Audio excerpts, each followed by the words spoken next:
Hola, hola, ¿qué tal? ¿Cómo están? Pues nosotros por acá venimos a disfrutar por acá en el río de Sheknuk. Venimos a buscar cangrejos y a echarnos un bañito. Bien helada está el agua. Un baño. Caería muy bien. Ahí está Isa, está disfrutando ya.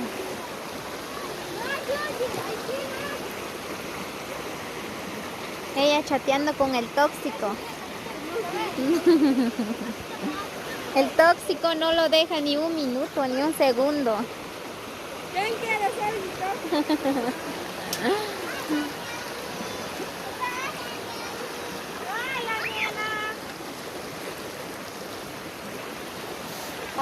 Qué helado está el agua.